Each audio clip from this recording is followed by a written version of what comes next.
शिवलिंग पर क्या चीज अर्पित करने से क्या फल मिलता है? शिवलिंग पर कच्चे चावल अर्पित करने से धन संपत्ति की प्राप्ति होती है। तिल अर्पित करने से पापों का नाश होता है। जौ अर्पित करने से लंबे समय से चली आ रही परेशानियां दूर होती हैं। गेहूं अर्पित करने से सुयोग्य पुत्र की प्राप्ति होती है। मीठा दूध अर्पित करने से बच्चों का मस्तिष्क तेज होता है। गंगा जल अर्पित करने से मनुष्य को भौतिक सुखों के साथ साथ मोक्ष की प्राप्ति भी होती है। गाय का घी अर्पित करने से शारीरिक दुर्बलता से मुक्ति मिलती है और संतान प्राप्ति होती है। धतूरा अर्पित करने से नौकरी में चल रही समस्याएं दूर होती है। आग के फूल अर्पित करने से सांसारिक बाधाओं से मुक्ति मिलती है और मोक्ष की प्राप्ति होती है।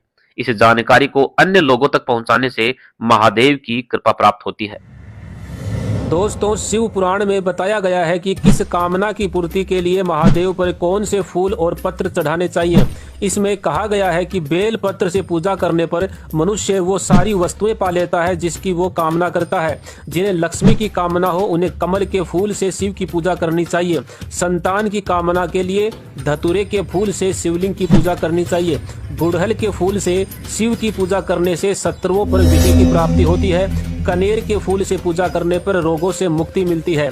समी पत्र से पूजा करने पर मनुष्य मोक्ष पा लेता है। मोगरे के फूल से पूजा करने पर सुंदर और अच्छे आचरण वाला जीवन साथी मिलता है।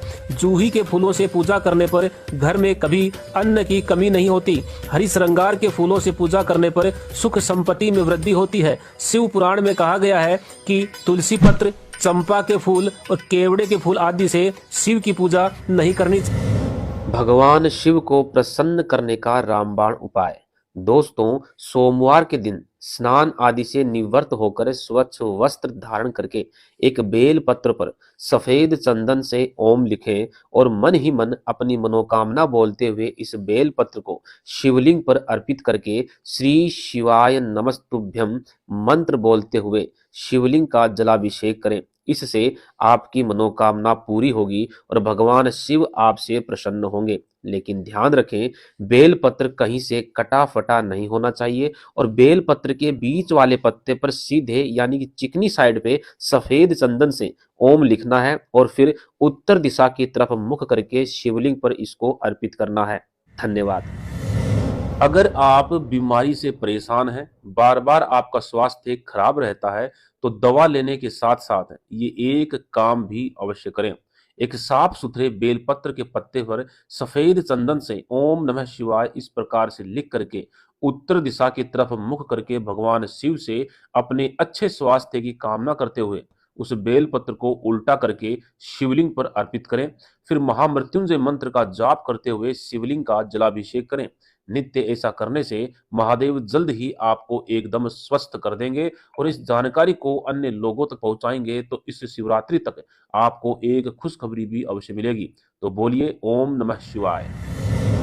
शिवलिंग पर कभी भी पूर्व दिशा में मुख करके जल नहीं चढ़ाना चाहिए, क्योंकि पूर्व दिशा को भगवान शिव के आगमन की दिशा माना जाता है।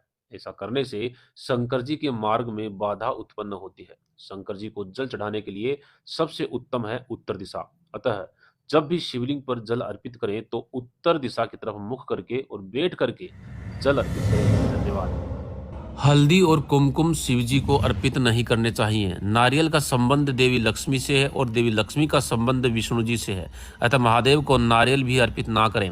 शिवजी की पूजा करते समय कभी भी शंख का इस्तेमाल नहीं करना चाहिए। शिवजी की पूजा करते समय उन्हें केतकी के फूल अर्पित नहीं करने चाहिए। शिवजी की पूजा में कभी भी तुलसी दल अर्पित ना करें। घर में अंगूठे से बड़ा शिवलिंग नहीं रखना चाहिए। घर में शिवलिंग के साथ नंदी और वासुकी भी नहीं रखने चाहिए। शिवलिंग का अभिषेक उत्तर दिशा की तरफ मुख करके करना चाहिए।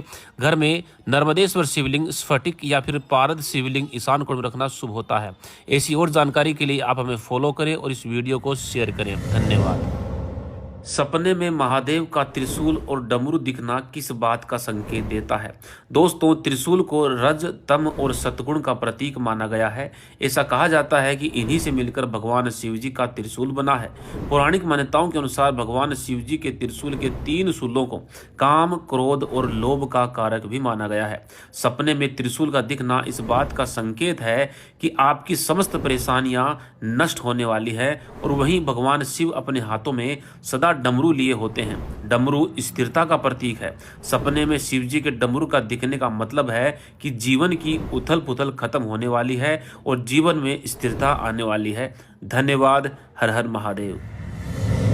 शिवलिंग पर सोमवार के दिन गंगा जल, नर्मदा जल, बेलपत्र, धतूरा, सफेद चंदन, कच्चा दूध और अखंड अक्षत अर्पित करने से महादेव जल्दी प्रसन्न होते हैं।